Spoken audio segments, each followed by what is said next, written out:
你以為是消費降級啊？不，你錯了。現在啊，根本就沒人消費了。但凡手裡面有那麼一點點錢的人，都是留着還房貸了。沒斷供的這些人啊，也是苦苦的在撐着。消費降級丟人嗎？自從消費降級，我發現錢更耐用了。40歲的我，慾望越來越低，從來不做美甲，10幾年沒有做過頭髮。我們家現在也不叫外賣，1日3餐都是自己做，偶爾不想做了才出去吃一頓，也不會和身邊的人攀比，從來不用大牌護膚品，我用的都是100-200塊錢一套的產品，便宜又好用。這2年也很少買衣服，其實別人怎麼看我，我並不在意，我只知道我手裡有存款才會踏實。今天繼續我們的窮鬼吃飯之旅，讓我們挑戰看13塊9在上海中心商圈能吃到什麼。今天我們的目的地是長樂路 ，Let's go！ 这家店是路邊看上去很不起眼的小店，菜單還是手寫的，點了一份滷肉飯，看起來油亮亮的。光盤行動。哇，我们今天這個滷肉飯真的我覺得好便宜啊，只要12塊錢。對啊，我一開始以為看它12塊錢就是那種小米飯碗，結果它拿上來是一個湯碗。對啊，很大的碗，而且它滷肉很多，拌起來油亮油亮的，就是每一粒米它都是能拌到肉的，是有味道的。已婚未育被踩後，我在北京消費降級的真實生活是什麼樣？首先聊聊最真實的消費和存錢變化。以前在職打拼的時候，花錢向來隨心所欲，心儀的護膚品、新款衣服、網紅下午茶，看上就買。直到去年遭遇裁員，加上31歲已婚未育的尷尬處境，一次次求職碰壁，我徹底開啟了低欲望的消費降級生活。我戒掉所有的衝動消費、無意義的社交和開銷，終於明白，在北京這座高壓大城市，手裡有存款才是最踏實的底氣。今天我們又來東浦這附近的5元餃子4元麵，他在旁邊竟然開了一家8塊錢的豬腳飯，所以說我們一起來這邊再看一下。豬腳飯的店呢，就只開了半個月左右。半個月左右。對，現在豬腳已經賣完了。一上午準備了大概多少碗？大概有10個。10個能賣多少碗？大概10個大概能賣100多碗。100多碗，一中午賣完了。我看2塊錢那肉卷飯，再要一個雞腿，那我這一份多少錢？6塊錢。來這邊人家的那個豬腳飯竟然賣完了，中午賣了100多碗，輪到我就沒有了，搞一個他這邊飯吃一下。在廣州，一家主打5元餃子4元麵的小店突然火了，把一線城市的物價一下拉回到了90年代。許多人專程跑去打卡。報道說，記者去探訪時看到只有4-5位顧客。老闆張坤坦言，熱度來得快，去得也快。現在每天營業額只有巔峰時期的1半。他在離老店1公里的大路旁又開了家8元豬腳飯，還免費送1碗例湯。除了招牌豬腳飯之外，店裡還增加了燒鴨、叉燒、白切雞等廣東場景快餐，價格都在個位數。受5元餃子4元麵這家店的影響，中國各地都出現了類似的低價餐飲店。就在這家店的對面，原本做燒臘的老闆也跟風，把店改成特價快餐，鹽焗雞飯、手撕雞飯、鹽焗琵琶腿飯都賣6到8元。廣州天河區塘東城中村也冒出一家6元雞腿飯，雞腿、煎蛋、蔬菜和米飯全包。西安也有人模仿，開了家6元油潑麵。這家店火了之後，周邊又有2-3家跟着做5元油潑麵。江蘇鎮江也出現了5元水餃4元麵條，幾乎照搬廣州的模式。在大眾點評上還能看到，深圳、桂林、武漢、惠州、杭州等城市都出現了類似的店，而且不少是新開的。可問題是，賣這麼便宜，真的能賺錢嗎？事實證明，很多跟風開店的人最後都撐不住，只能關門。老闆娘，這快餐怎麼賣啊？10塊錢2分2次啊。打一個10塊的。打包還在這裡吃吧。是豆角，2分2次啊。對。就拿這個。還有個空心菜。10塊錢。10塊錢啊。對。行。低價餐飲的火爆，其實反映了一個現實：老百姓不是不願意消費，而是錢包越來越癟，手裡幾乎沒有多少閒錢。很多人每天都在為房貸、車貸、孩子教育和日常開銷發愁，自然不敢輕易花錢。在中國，財富高度集中，少數人掌握着大部分資源。真正讓普通人感到壓力的是財富分配不均帶來的結構性困境，這才是問題的根源。我老婆又要失業了，我们可能需要再一次消費降級。以前我有工作的時候，每月家庭開銷大概在2W左右。消費降級以後，最近1年多，每月開銷基本在5000以內。最近1個月的開銷是4551元。現在夫妻倆都失業了，每月只有我這邊不穩定的副業收入，目前來看不足以支撐目前的家庭開銷，所以我們可能需要再一次消費降級了。目前我們沒有房貸，車子在我失業後也賣了，所以也沒有車貸，能節省的大概也只有在生活上的支出了。以前每天生活費大概在80元。看看能不能降到60元，每月1000的靈活支出降低到500元。不得不說，今年我的消費也是真降級了，怪不得說2026年消費都降級了呢。就是在我身上最能體現出的一點，就是我加入了拼多多的會員。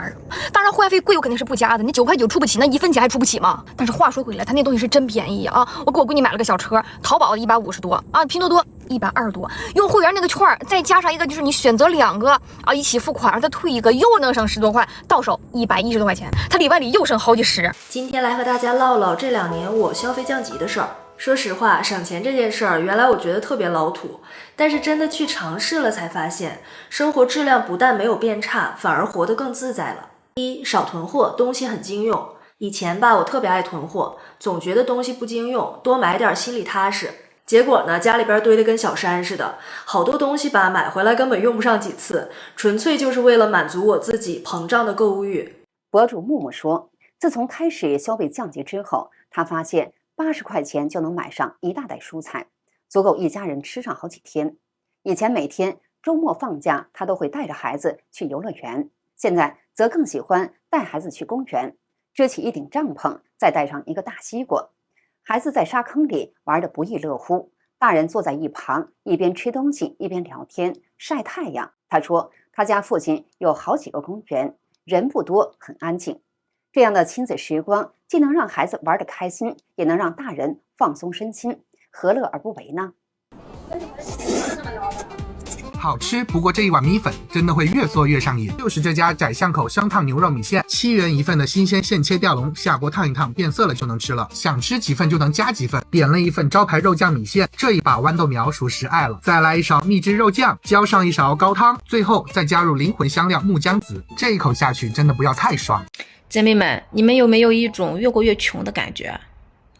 現在的收入吧，明顯比10年前要多，但是消費卻比10年前低。我記得10年前給孩子報個輔導班、特長班，一個學期700-800，有時候還會更多一點，當時也不覺得貴。現在聽同事說給孩子報班花了多少錢，就覺得好貴啊！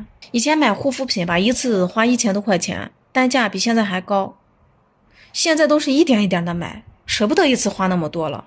今天走在路上，突然發現一家2元麵包店，裡面的麵包基本都是2塊錢、3塊錢，麻薯甜甜圈、海苔肉鬆蛋糕，看名字種類還挺多的，但是現在櫃子裡還沒多少貨。一般晚上幾點鐘出的比較多呀？下午4、5點。下午4、5點鐘。那這2個一個口味給我來一個吧，蛋撻幫我裝2個吧。然後那個豆沙包要一個，奶香片要一個。我這一堆多少錢？12塊。12，好的。這一包都只要我12塊錢，誰懂這一大提在路上的幸福感？我覺得今年的大環境真的一點都不好。就是拿我身邊的一些事情舉例，我經常去的一家餐館，最近我發現他們家倒閉了，就不幹了。我們小區附近的一家火鍋店，也從一個非常大的店面變成了一個非常小的一個店面了。不僅僅說我們的實體經濟幹不下去了，現在互聯網經濟也幹不下去了。我們這個行業就是互聯網，我們在疫情期間的時候是絲毫沒有任何影響的，結果到現在是越來越幹不下去了。大家一直在刺激消費，但是為什麼咱的消費一直拉不起來？看到這組數據，我算是明白了，最終根源呢就是工資低，收入低。我們來看一下歐美國家工資佔比 GDP 的比重基本是在50%到60%，而中國工資佔比 GDP 的比重呢是15.66%，也就是說呢16%都不到，最低的甚至在8%，和非洲那是不相上下。這不僅僅是簡單的一個統計而是映射出我們生活水平的真實寫照。你知道現在普通人窮鬼4件套是什麼嗎？第一，分期貸款買車；第二，掏空家底結婚；第三，分期貸款買房；第四，沒有積蓄生孩子。這4樣還經常疊加暴擊，外人眼裡叫做人生圓滿，背地裡叫做負債拉滿。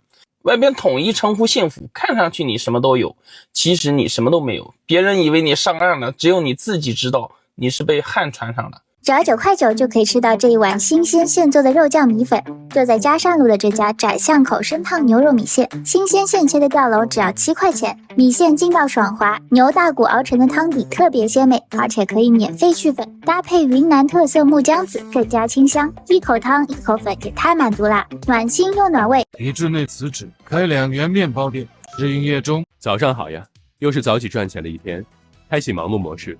自從開了這家2元店，真的是一點休息的時間都沒有了，每天台前台後來回跑，哪裡需要我就在哪裡。先把早上第一批的計劃寫出來，開始調料了，可可粉搞裡頭，紅糖敲碎了搞裡頭，用手抓一了備用。瞧瞧這門口的人，都悄悄地排起隊來了。大學生300塊吃1個月指南，買個小電鍋，便宜就行。去抖音商城買預製菜，24塊6包，能吃3天。預製菜可能比你點的外賣更健康。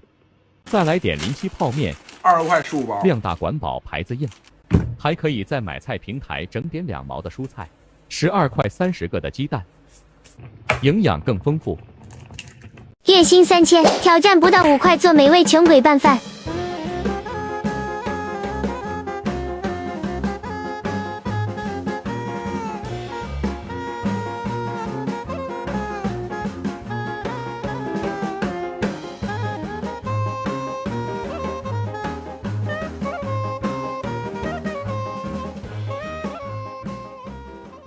本地人告訴你，洛陽那些藏在犄角旮旯裡幾十年的老店，第一家，這家開了20多年，上過央視的湯，才5塊錢。先端湯，再買餅，再放上靈魂小泡麵，餅絲泡在湯裡又軟又香，吸滿了湯汁，再配上一瓶2塊錢的海幣，大早上的滿足感。第二家，江麵條在洛陽是北京豆汁兒一樣的存在，白色的麵條被濃稠的粉漿包裹着，配上靈魂搭子炸饃，味道出了洛陽可是吃不到的。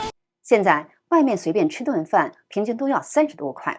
這種幾塊錢的飯，想賺錢就只能把成本壓到極致。餐飲成本無非3座大山：房租、人工、食材。這些低價店是怎麼賺錢的？5元水餃4元麵的老闆張坤說，他的開店成本並不高，他特意挑了帶基礎裝修的門面，只買桌椅、簡單裝飾，再添置鍋爐、冰櫃和餐具。開店只花了差不多1萬元。西安那家6元油潑麵店開在偏遠的西三環外側，100平方米月租才4000元。人工方面，張坤剛開店時幾乎是一個人撐着，後來母親來幫忙，也沒額外請人。等客流穩定後，才慢慢補人。現在店裡是母親常駐，再加一個全職阿姨和一個高峰期來的小時工。張坤多次說過，低價餐飲雖然銷量高，但價格擺在那裡，完全依靠客流量，賺的是辛苦錢。中國消費疲軟，餐飲競爭越來越激烈，很多商家陷入薄利多銷，甚至賠本換流量的困境。2025年，全國關掉的餐飲店超過300萬家，平均存續週期縮短到15個月。值得注意的是，一些模仿5元水餃4元麵的創業者，如今已經開始陸續退出市場。社交平台上，不少人曬出了門店轉讓甚至倒閉的消息。深圳有一家6元水餃5元麵的小店，開了2個月就轉讓了。很多創業者開店後才發現，低價餐飲對選址、客流、成本控制要求極高，一旦熱度過去或客源不足，就很難撐下去。大量跟風者最終關門甚至虧得血本無歸，也說明低價餐飲是個淘汰率極高的行業。好的，今天就跟大家聊到這裡，請記得點讚、訂閱、留言並分享給您的朋友。感謝您的支持，我們下期節目再見。